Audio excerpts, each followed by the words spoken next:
Можно сбежать на край света, Мередит. Можно влюбиться, но цена высока. У проклятой ведьмы живое дитя не родится.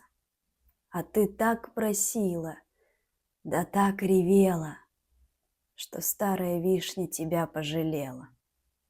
Дала вишня ягоды, красные, горькие, посреди зимы. Из крови своей, из мерзлых корней, из тьмы. Какое красивое и печальное колдовство! У старой вишни хватило силы создать родство. Из утреннего тумана, из белых ночных цветов, из острых созвездий зимних, из хрупких узорных льдов, из ветра над мокрым полем, прохладной речной волны дитя родилось живое, какого желала ты.